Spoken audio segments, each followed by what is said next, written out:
Hey, it's Captain Matt, Boat Buyer's Secret Weapon. Welcome to the video. We're talking about wake boats versus jet boats. We're going to do a comparison on the two. If you've never been to the channel before, we've got over 50,000 subscribers. We're rolling up on 11 million views in just a few short years, and all we do is help boat shoppers and new boat owners enjoy the best time on the water by avoiding mistakes because of the unknown. So what got me thinking about this video is there was a new boat released at the Miami Boat Show, and it was unveiled as a surf jet boat. So a jet boat that surfs. So I was like, that's really interesting. And it got me thinking about comparing the two styles of boating for you. So when you're looking at a wakeboard or surf boat or an inboard or V-drive and a jet boat, typically Yamaha, Scarab, maybe some Vortexes that are out there, there's a lot of crossover, and there's also some areas where one does a significantly better job than another. So let's compare and contrast those and talk about why. The first thing you'll notice is on the V-drive, you've got a propeller and a shaft out the back with a rudder. So we're going to reference back to that and how it impacts you as the boat owner down the line. And then you also see these tracking fins right here. That allows the boat to go straight as the surfer or the wakeboarder or the skier pulls against it, and that's going to keep the boat nice, straight, and tracking. On the jet drive, one, you'll notice that we just have the keel. There's nothing else on the bottom. And then that jet drive, that doesn't even go down in the water. There's no rudder except for now you got the little rudders that Yamaha is using, or if you put an aftermarket on there. But there's really nothing to hold that boat from getting squirrely on the back end if somebody's back there cutting back and forth, okay? So we're going to reference that as we go, but you'll notice it's shallower. You don't have to worry about that really important propeller, and very expensive as well, big propeller and that strut that has to be very precise and straight going and hitting something underwater and underwater obstruction. So let's take a look at one of the big things. The surf boats, you're going to want to surf behind it. Some people say Yamaha promotes that, hey, you can surf behind our X model boats that have ballast in it. When you look at the reality of it, this is an inexpensive entry-level model that I pulled a picture from, somebody that I pulled their information from on a surf wake. What you'll see is that it's a little bit cleaner, a little bit steeper, and it's going to give a nice, easy push. When you look at the jet boat, if you notice all that white water there, because the jet is sucking water in and pushing it out, that jet nozzle, most jet boats are going to have a really whitewashy wake that's not going to give you the push, because there's air bubbles in there causing that white water, and it doesn't give you that push like a cleaner wake would. So if you're surfing, wake boat wins, jet boat loses in the surfing category. But what if you're gonna wakeboard, okay? Well, we have similar things happening. On the wakeboard, because we've got a propeller, we've got our ballast in there, we're going to get a cleaner wake, as you can see right here. You don't have a lot of foam, you don't have a lot of white water, you don't have a lot of a splash in the middle caused by that rooster tail of the jet drive. On most jet boats, what do we see? We've got a pretty clean wake, but it's not super big. It doesn't really have a lip on it, and we've got all this whitewash here.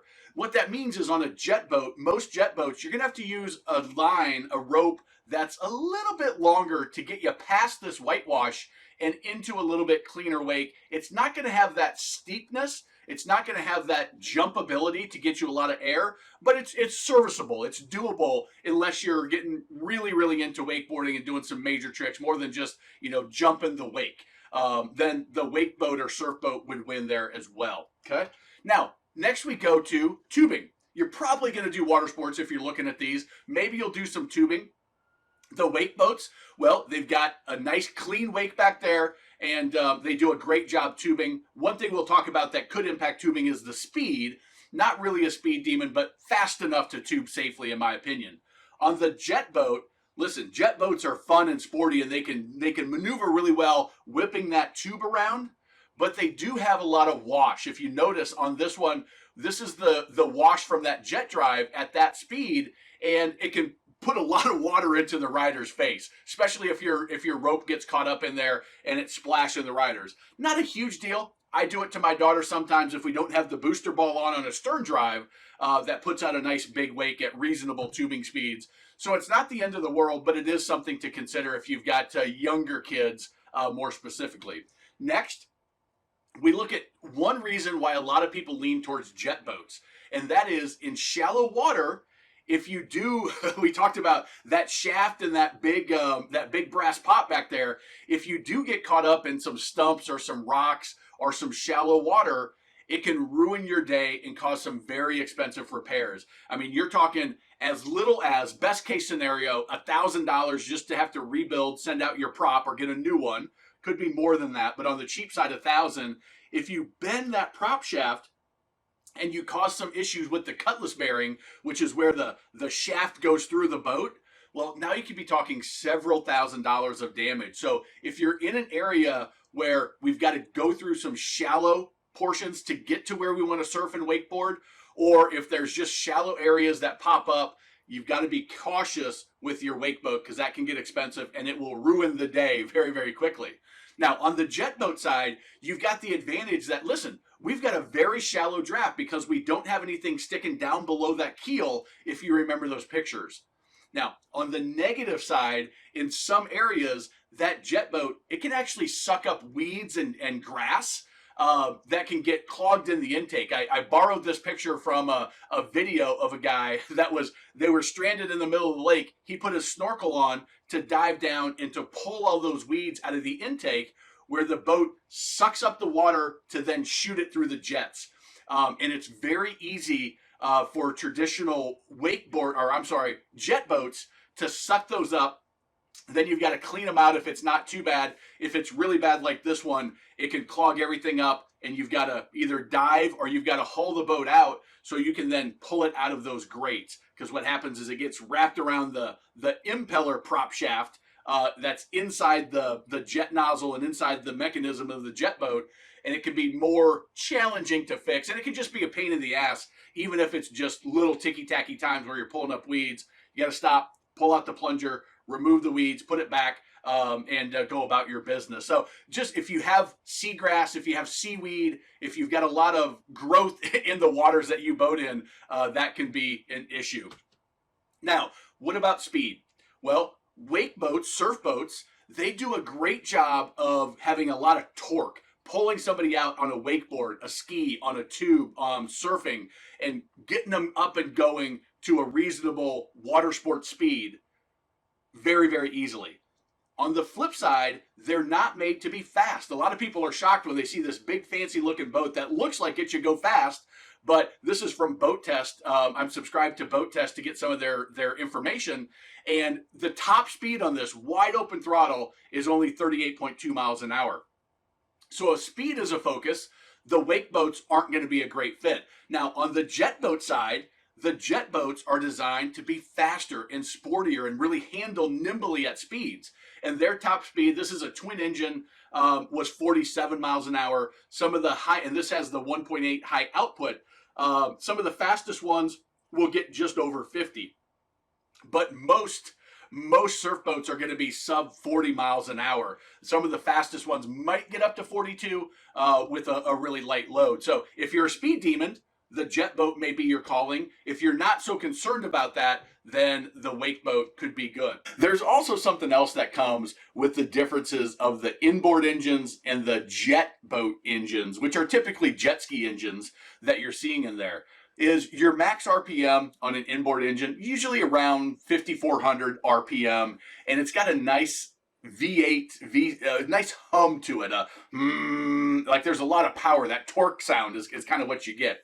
On the jet boats, on the jet ski engines, you're hearing more of a whine, and you've got a max RPM of 6,800 to 7,400, depending on if it's high output or not, and it's much more of a whine. Not bad, just different. Something that is very noticeable the first time you run an inboard versus a jet boat. You'll hear and feel that different. High RPM, low RPM. No, there's no winner there, just difference. Now, what about riding in rough chop? Well, the reality is that neither one of them ride in rough water very well at all. Couple of reasons. One is they have fixed running gear. So the surf boat, the wake boat, is going to have that prop shaft and the prop and a rudder. You can't adjust the angle, which means you just have to plow through the water and hit every wake, and it's going to be very rough. Now, you can do some things to the bottom of the boat that make that easier and less rough, but it's always going to be rough. On the flip side, the jet boat has that nozzle, and there's not that adjusting of it to adjust the angle of the boat to make running through the waves smoother. So both of them, the traditional jet boat and the wake boat, are going to cause a little bit more teeth chattering if you're out in the rough channel or in rough chop, okay? Next is we've got the maneuverability. Now, if you run a wake boat, because the wake boat has a prop and a rudder system, when you're going forward, it's pushing the water over that rudder. When the rudder turns, the boat handles magnificently. Very, very good handling. When you go in reverse, like if you're backing off a trailer or trying to maneuver in tight quarters and use reverse, it's typically going to crawl to the right, and you're not able to back really straight in most inboard boats. A majority of them are going to pull to the right because of the propeller force kind of walking through the water that direction, and it makes it really hard. So if you're pulling off the trailer at the boat ramp, a lot of times you'll run right into the dock if you're not aware that it's going to do that, or put in countermeasures and adjust the throttle accordingly. Just a little bit more challenging at slow speed because of that prop and rudder setup.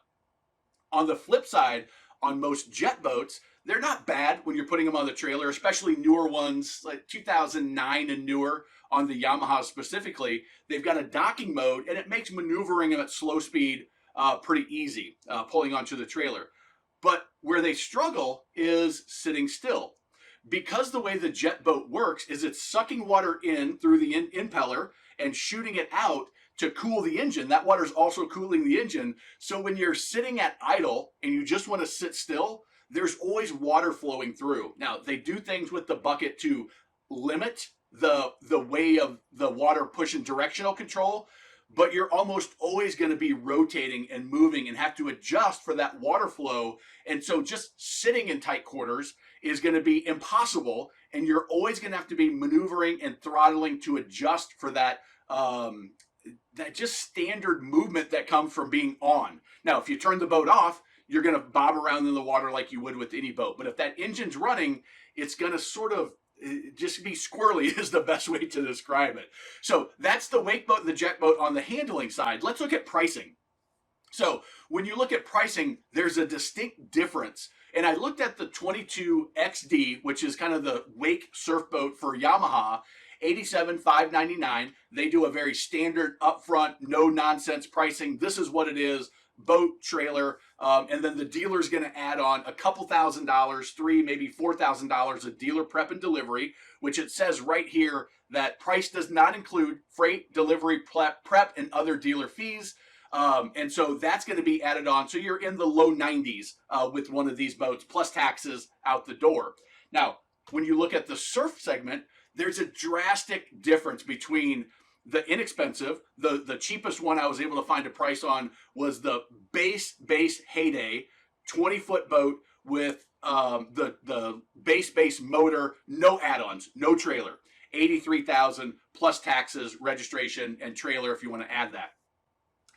Two, on the 23-foot side, I didn't go up to the bigger, the 25, but the G23 Paragon, one of the more expensive, starting at, I love that, starting at only $435,000. An amazing boat, an amazing surf weight, a lot of luxuries, a lot of gadgets and gizmos, a lot of cool stuff, but very, very expensive. So you've got two, or an extreme of pricing on the surf boat. So we talked about the advantages and disadvantages on each, and what's right for you? Well, I don't know, but I also came across, it was interesting, I came across this boat that is a wake boat, but it's also a jet boat. So it's a wake and surf boat with ballast, and it does that very well as it's a jet boat for the advantages. So what I wanted to share is this is the Kaima K7, and I hope I'm saying that name right, but the Kaima K7 just came out, and it's from the owner of the company, the founder of the company, was actually one of the very instrumental people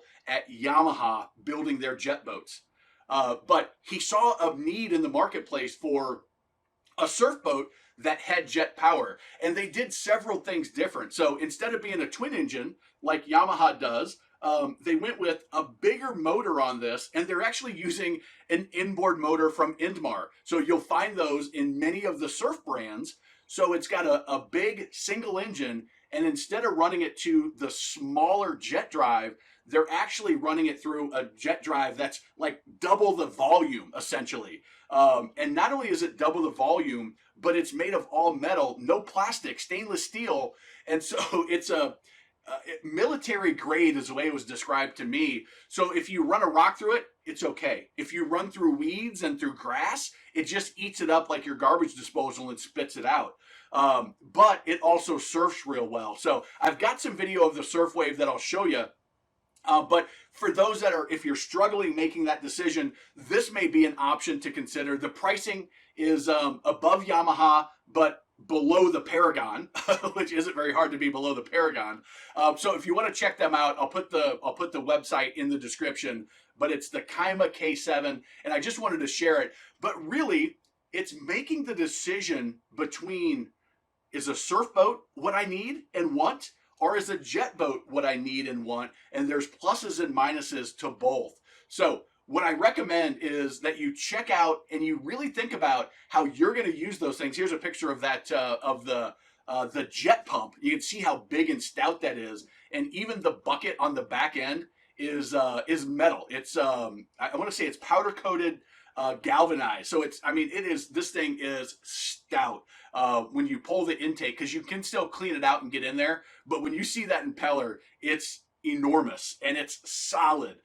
So a very cool option for some people, not right for everybody. But it's definitely sub 200,000. You can go to the website and get their current pricing. Be sure to grab the Boat Buyer's Toolkit so that as you're going through the decision of what boat's right for me, this toolkit's going to help you with checklists, with questions to ask, things to think about. And if you found this video valuable to decide on a wakeboard or a wake boat, surf boat, or a jet boat, give it a thumbs up. Leave me your comments about your experience on either one, what you liked and didn't like, to share with the community so they can make the right choice for them.